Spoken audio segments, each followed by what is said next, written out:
E infelizmente nós estamos vivendo tempos estranhos. Mas Vossa Excelência contribui para a censura. A decisão está tomada. Foi pedido nominal. Está vencida, não vou dar o direito de votação. Já encerrei. Existe a voz de um deputado eleito pelo...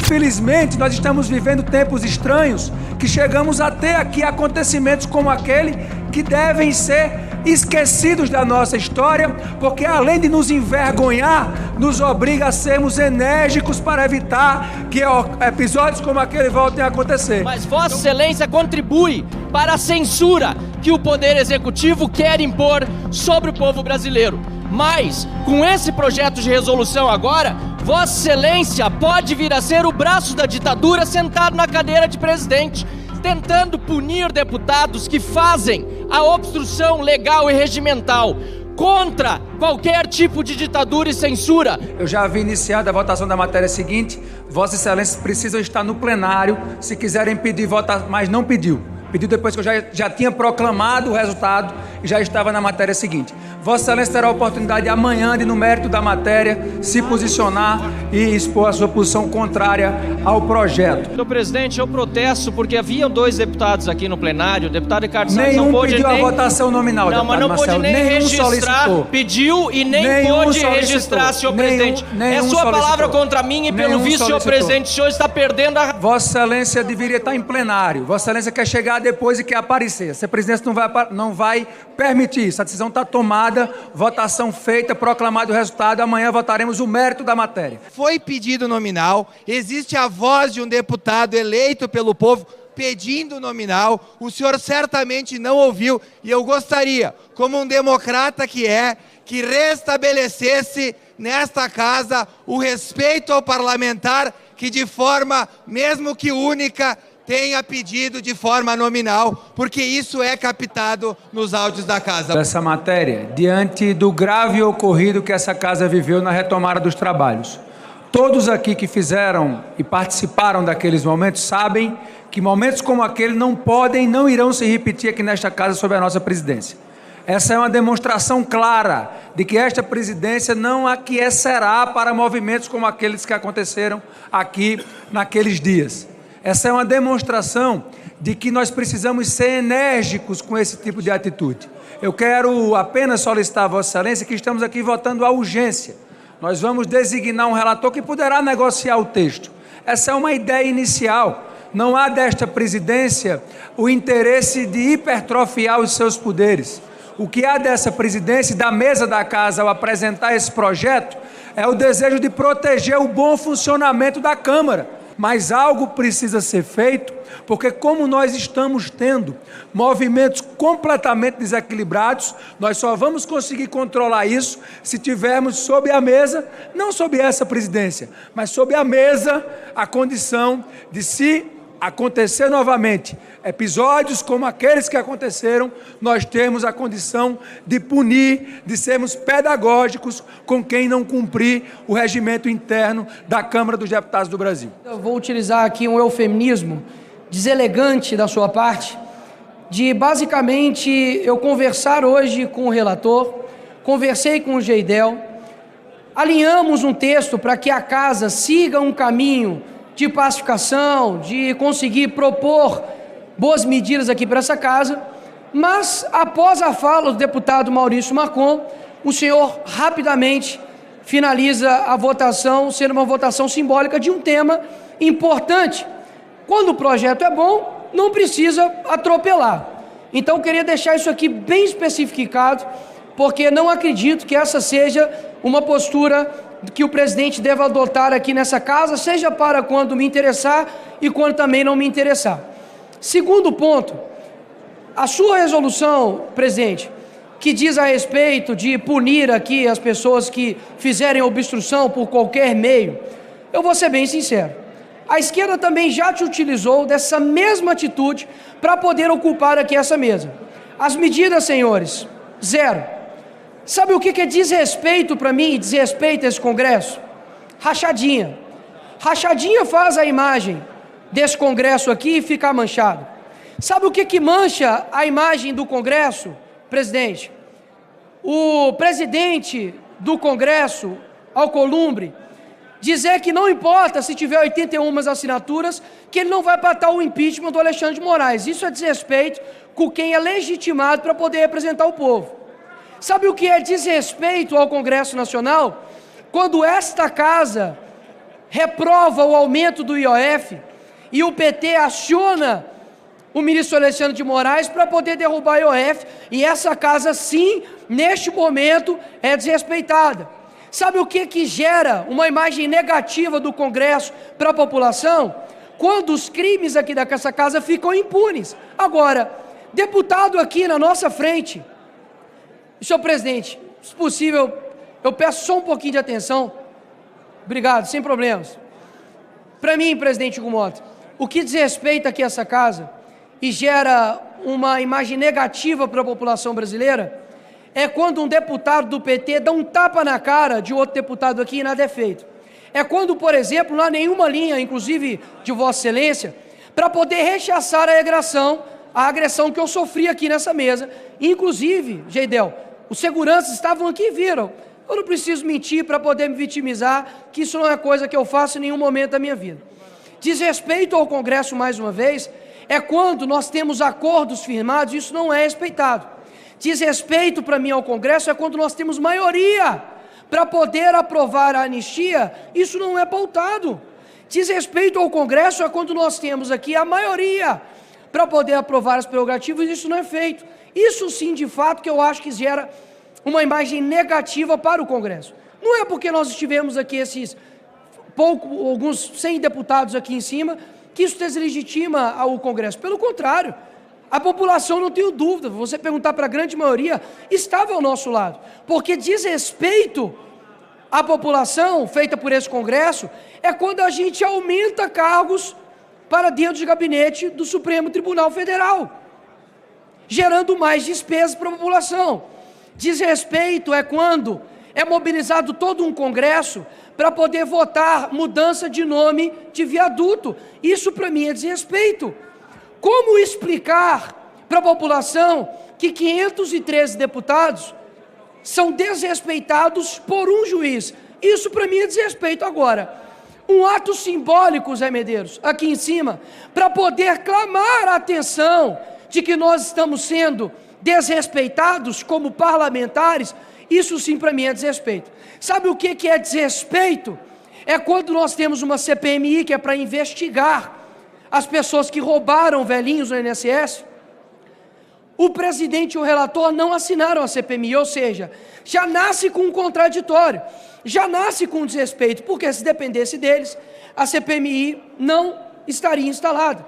Para mim, desrespeito é quando há uma chantagem por parte do Supremo Tribunal Federal sobre nós parlamentares, porque é bom relembrar que na eleição de presidente do Congresso, existiu ministros do STF que ligaram e chantagearam senadores para poder votar no Alcolumbre e também no Pacheco.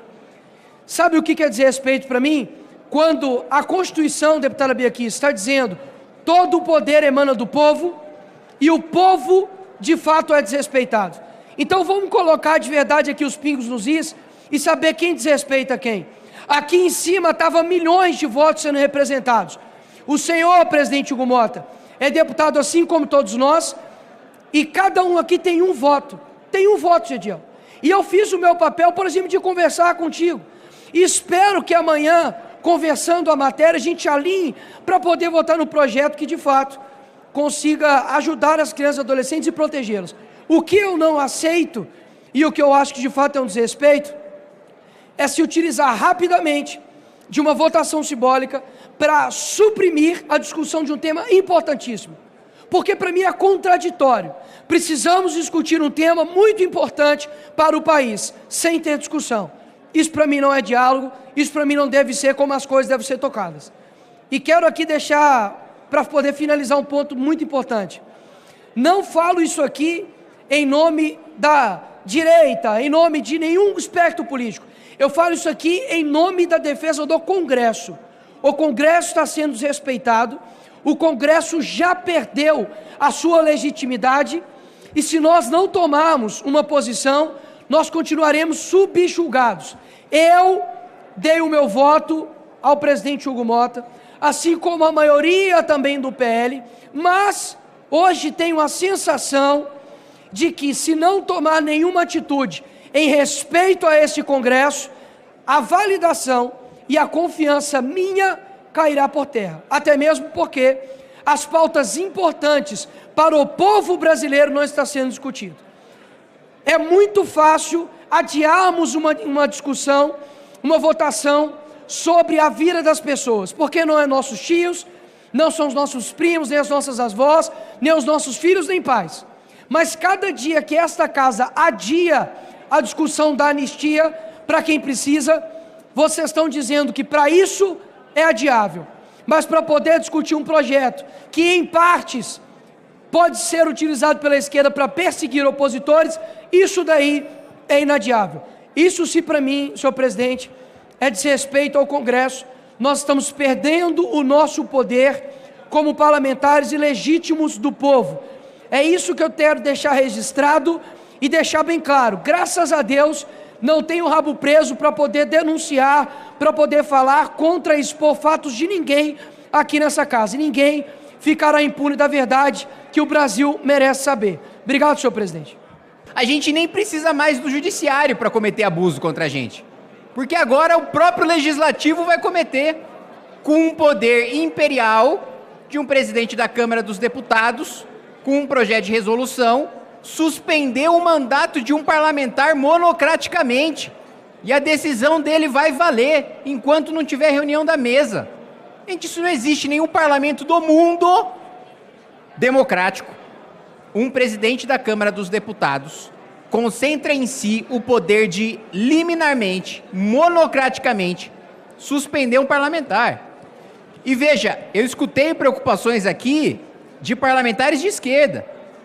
Eu sou a favor, sim, que se passe uma régua. Olha, a partir daqui não pode mais ocupar a mesa diretora. Ótimo, porque o PT já ocupou lá atrás com a Fátima Bezerra, dessa vez foi o PL, vamos passar uma régua, tá, agora não pode. Ótimo, podemos fazer isso. Agora, dá o poder para o presidente da Câmara dos Deputados suspender o mandato de uma pessoa sozinho. Amanhã pode ter um presidente que não gosta do PCdoB, do PT, do PSOL. Amanhã pode ter um presidente que vai ser desafiado por algum parlamentar de esquerda. E aí ele sozinho vai suspender o mandato de uma pessoa. Isso não é razoável, gente. Independentemente do ponto de vista ideológico. Veja, e quando um presidente que não gostar de um parlamentar de esquerda no futuro, porque eu ouvi aqui também uma argumentação, não, mas é só agora. Depois é projeto de resolução, a gente muda para o próximo presidente. Qual presidente da Câmara vai abrir mão do poder de monocraticamente suspender o mandato de um parlamentar? Nenhum, jamais. Nunca nenhum presidente da Câmara abriu mão de 1 centímetro de poder. Deputado Jordi, para fazer questão de ordem. Se for sobre a questão da votação da matéria anterior, a matéria está vencida, não vou dar o direito de votação, já encerrei. Tem direito de fazer a questão de ordem, não? Eu já encerrei, pelo amor tá? de Deus. Senhor presidente, artigo 186 do Regimento Interno estabelece que o processo nominal será utilizado nos casos em que seja exigido quórum especial de votação. Regime em tramitação de urgência exige um quórum especial. Portanto, está vinculado a uma apreciação como essa a orientação. Tem que ter um processo nominal. Obrigado. E não foi feito, presidente. Eu quero sinceramente, não acreditar que Vossa Excelência esteja fazendo escola com Alexandre de Moraes. Porque o presidente, que muitas vezes tem sido democrático, quer tratorar toda uma bancada que é contrário a essa proposta. E que deve ter um diálogo, que deve ter aqui um debate. Nós temos o direito previsto no regimento interno. Inclusive, peço aqui ao secretário-geral da mesa, Lucas, que possa falar com o presidente. Que o que está disposto no artigo 186 é que é processo nominal. Isso é tratoragem, é passar por cima do direito não da oposição, mas do plenário. é passar por cima da votação, que não pode ser simbólica. É algo que está previsto na Constituição da Câmara dos Deputados, que é a nossa lei. Isso não é discricionário. Não cabe ao presidente decidir se, nesse momento, ele deve fazer uma votação simbólica, quando o que está previsto na nossa lei é que será, porque é uma votação em que se exige quórum especial de votação. Por isso, senhor presidente, eu peço aqui que o presidente possa reconsiderar, acolher a minha questão de ordem e votar o regime de urgência, porque todos queremos aqui, eu não tenho problema algum, nós não temos problemas em perder o voto, não temos, mas temos problemas, sim, com atos que estejam impedindo o nosso direito de, enquanto oposição, de fazermos valer as nossas prerrogativas, de inclusive dizer que não somos favoráveis a esse projeto. Como nós ficamos com o nosso eleitor, que exige de nós um posicionamento a respeito disso, é nosso direito. Peço aqui, senhor presidente, assim como no PRC, como Vossa Excelência pede um voto de confiança, pedimos aqui também que possa atender o nosso pleito para o merecimento da confiança mútua. Senhor presidente, eu gostaria de pedir a vossa atenção, senhor presidente. É possível ou não? Senhor presidente, é possível ter a vossa atenção? Senhor presidente, eu conheci Vossa Excelência já no meu primeiro mandato. Nunca tinha sido político. Entrei na política com a intenção de fazer diferente. Comecei o ano de 2019 sendo processado por minha fala aqui no plenário e por uma atitude minha ao participar de uma manifestação democrática. Esse processo durou mais de um ano e ao final ele foi extinto. Ninguém me disse assim, desculpa, foi sem querer. Senhor presidente, nós estamos trabalhando como deputados federais e estamos tendo, a cada momento que se passa, desconsiderado o artigo 53 da Constituição Federal. Eu concordo com Vossa Excelência que o que aconteceu aqui na mesa do plenário naquele dia não pode se repetir. Mas a ação que vai ser feita para que isso não se repita, ela precisa obedecer à Constituição Federal. Porque nós estamos aqui lutando, senhor presidente, eu gostaria de pedir para concluir. Nós estamos lutando pela Constituição Federal. Nós estamos construindo novas alterações na Constituição. Nós estamos construindo leis que possam fazer melhor reger esse nosso Brasil. Isso está sendo difícil, presidente, porque a cada momento aqui, deputados e senadores somos obrigados a aguentar a goela abaixo uma decisão vinda ou do Executivo ou do Judiciário. Nós temos inúmeros casos aí que não poderiam se repetir, como, por exemplo, senhor presidente, o 8 de janeiro. O 8 de janeiro não pode nenhuma se repetir, senhor presidente. Mas o remédio aplicado contra aqueles patriotas foi tão amargo e está sendo tão amargo quanto esse que Vossa Excelência está querendo aplicar contra nós aqui hoje. Eu deixo somente uma luz de possibilidade para que a gente possa resolver isso daí.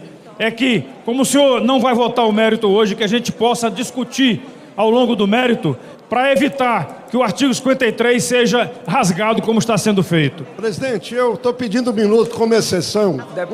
Deputado Eli, um minuto, Vossa Excelência, para falar. Presidente, o senhor sabe do carinho e do respeito que eu tenho por Vossa Excelência.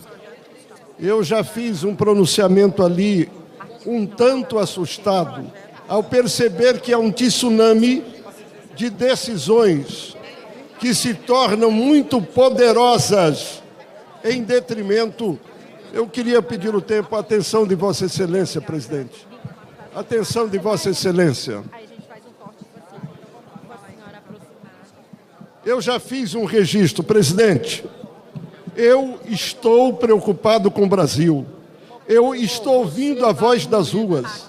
A sociedade cada dia mais reage dizendo, olha, o que é que vocês estão fazendo em Brasília? Eu não posso, presidente, pegar um fato isolado e colocar numa legislação que vai servir para hoje, para daqui um ano, para daqui 10 anos. Isso é extremamente grave. Hoje a esquerda comemora, mas eu já vi eles fazerem coisas piores aqui. Eu acho que essa casa Essa casa precisa de compreender que a autofagia é a autodestruição do poder. Eu estou clamando pelo espírito democrata e Vossa Excelência, que tanto no seu pronunciamento citou Ulisses Guimarães. É um tempo que Deus lhe deu aí. Por favor, vamos fazer o resgate e não vamos deixar os deputados em polvorosa por posições que tem aqui. É um pedido que eu faço. Presidente, muito obrigado. Senhor presidente, essa casa é a casa do povo. É a maior representação da democracia que existe no Brasil. Aqui estão representados os votos de todos os brasileiros. Aqui um deputado não é um deputado. Aqui ele representa milhares de pessoas. Essa casa aqui é uma casa que tem que ter o cuidado de preservar a democracia. E a democracia, não posso ter um presidente, nesse momento, senhor presidente, o senhor é uma pessoa que eu gosto, que eu tenho afeto, e eu sei que é recíproco. Agora, qualquer outro presidente que não goste de mim, ele vai pensar, qualquer deslize ou qualquer atitude que eu tomar diferente, eu vou ser punido. Poderia ser punido por um presidente que, por ser de outro partido, porque não gosta de mim. Por isso que essa casa tem os freios, os contrapesos de ter um julgamento justo na comissão.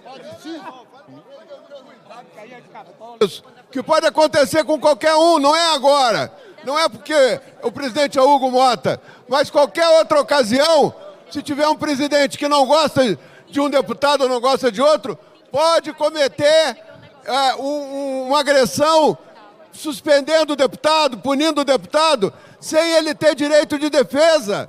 O direito de defesa é coisa básica da democracia. Deputado Orlando Silva, 1 minuto.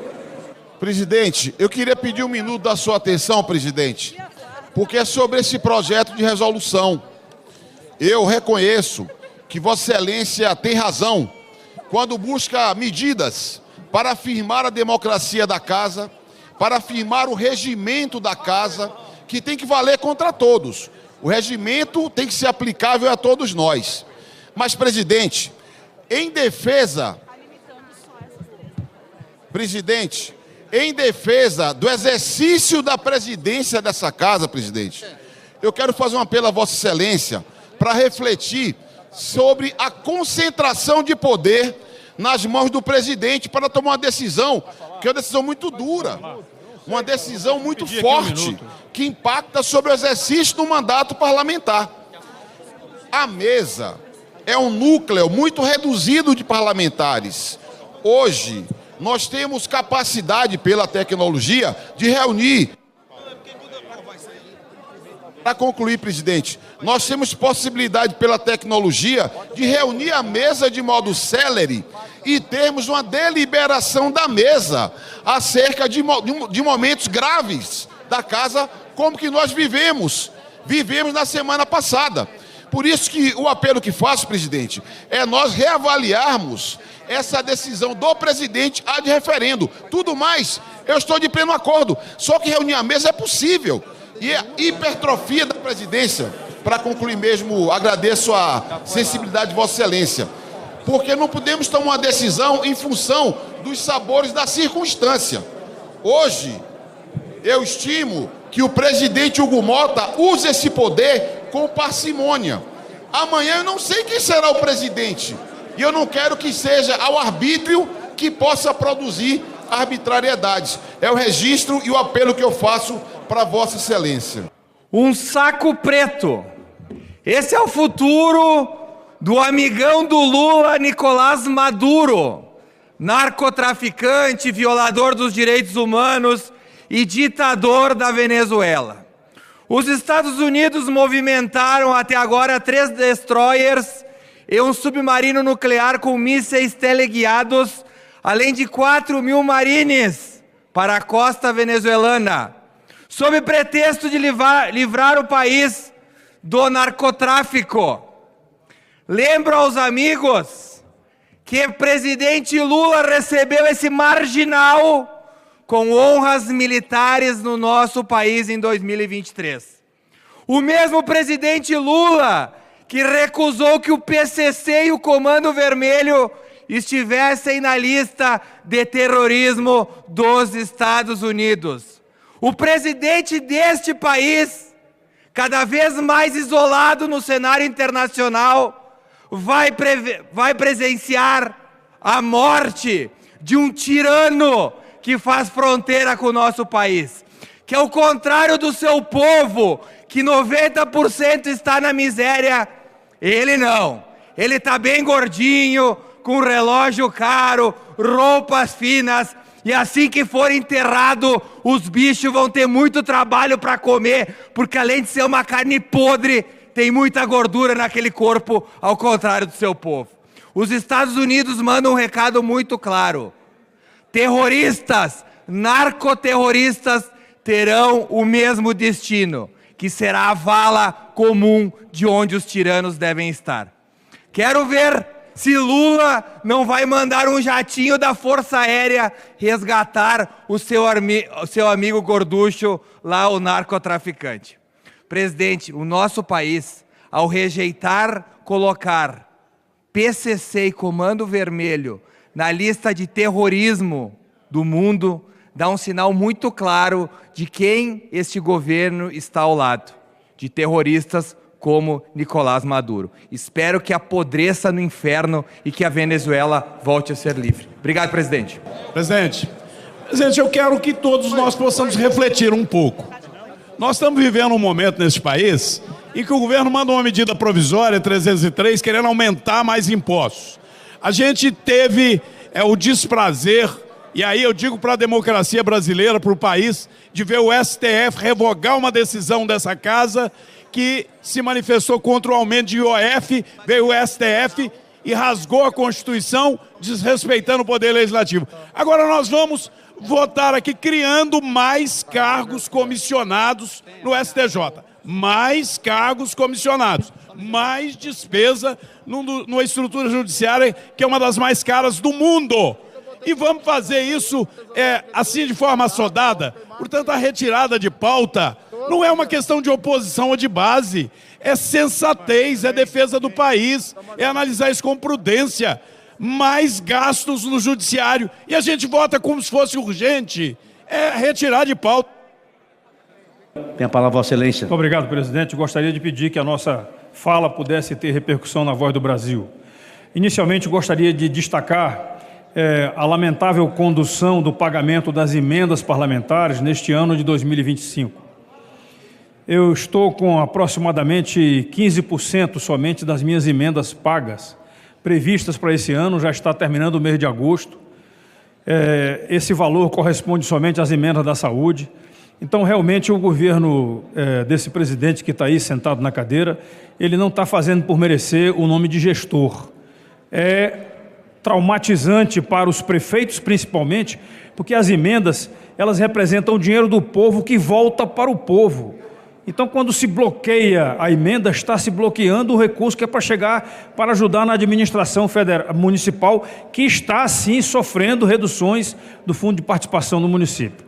Gostaria também, senhor presidente, de destacar a fala do meu colega deputado Gilberto, lá da Paraíba. A Paraíba tem estradas, talvez 3 ou 4 vezes melhores que as estradas do Rio Grande do Norte. As nossas estão um caos. Tanto as estradas levadas pelo DENIT federal, quanto as estradas levadas pela governadora Fátima. É lamentável isso daí. A gente precisa trabalhar muito mais para tentarmos colocar recursos para que as estradas federais também possam ser concluídas. Mas mesmo assim, há 2 anos atrás, a governadora Fátima retirou o recurso que era da emenda de bancada, que era para concluir a reta Tabajara, que é um setor importantíssimo na saída de Natal para a região de Fortaleza, a área norte do estado, e simplesmente esse dinheiro nunca voltou e a obra está paralisada. É triste. Eu gostaria de dizer para cada um dos potiguares, quando passarem em Macaíba, na reta Tabajara, agradeçam a governadora Fátima pelo atraso das obras e pelo engarrafamento infinito que sempre tem naquela região. E para concluir, senhor presidente, gostaria de lembrar a todo o Brasil que amanhã nós teremos a instalação da CPMI do INSS. Vejam só, Se tivesse envolvimento de alguém da direita, já teria gente presa, denúncias, cartazes aqui da esquerda dizendo ladrão do INSS. Mas não tem. Por quê? Porque o maior roubo, os maiores roubos aconteceram entre 23 e 24, exatamente nesse governo do Lula. E o pior, lamento muito, eu até achava que a Procuradoria-Geral da República teria um trabalho isento nessa hora da investigação aqui do roubo, do escândalo do INSS, do roubo dos velhinhos. E, infelizmente, não está acontecendo. Já liberaram o ministro e liberaram também o presidente do INSS. E liberaram o irmão do presidente da República, que é o presidente do maior sindicato envolvido nessa confusão toda. Para concluir, senhor presidente, o rombo do INSS não pode ser coberto com recursos do orçamento. E já estão fazendo isso para pararem com as ações judiciais. Ora, mas o que está acontecendo? E cadê a devolução do dinheiro? Vão fazer igual a Lava Jato? Que o dinheiro que foi roubado agora está sendo entregue de volta para os ladrões? Não é possível isso daí. É inaceitável isso daí. Bem, lamento a própria Advocacia Geral da União, que recusou ações contra o sindicato do irmão do Lula. E se não bastasse isso tudo, senhor presidente, o que eu não consigo aceitar de maneira nenhuma, e me dirijo aqui ao presidente dessa casa, tem indicado para a comissão, para a presidência da comissão, um deputado federal que não assinou. Deputado Sérgio, veja só o absurdo. O cara vai ser o relator da CPMI, mas ele não assinou a abertura da CPMI. Tinha que ser eu, tinha que ser alguém que assinou. Não é possível isso daí. A gente não pode aceitar, nem que faça parte da CPMI, alguém que não assinou para que ela fosse aberta. Então, o Brasil e o mundo esperam, doutor Calil, que a gente tenha uma explicação sobre esse roubo dos velhinhos e das velhinhas. Porque, para mim, só tem um carimbo na testa de alguém. Lula da Silva, presidente da República. É uma pena a gente ter esse empreendimento do mal, porque o PT conseguiu criar o empreendimento do mal, roubar os velhinhos. Muito obrigado, presidente. Senhor presidente. Presidente. Muito obrigado. Eu quero aqui agradecer o prefeito Fábio Alessio, de Ubiratã, do Paraná, sua esposa, Luciane, vereadora. Eu faço registro porque ele era muito amigo do Caíto Quintana. Caíto Quintana foi deputado no Paraná, deputado estadual, foi secretário de Estado várias vezes do governo do governador Requião. Agora, do nada, decidem, através de um projeto, censurar a rede social usando crianças e adolescentes como escudo para esse absurdo. Para quem nos acompanha de casa, eu pergunto: vocês realmente acham que o governo Lula, que há 2 meses atrás votou contra o aumento da manutenção de marginais na cadeia, está preocupado com a questão das crianças?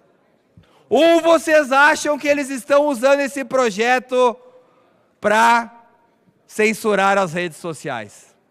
O projeto tem pontos positivos, é verdade. Mas dentre eles, presidente, tem a criação de um comitê, sabe-se lá de onde, gerido pelo governo Lula. E o governo vai decidir, entre outras coisas, se deve ou não derrubar contas e plataformas, de forma não judicial. Quero alertar aos colegas que o avanço da censura no nosso território tem sido escrachadamente defendido pela esquerda. E esse projeto, se não for feita correções, vai nesse sentido. Estejam preparados para responder às suas bases e a responder a quem está lutando bravamente contra a censura, porque vocês serão cobrados.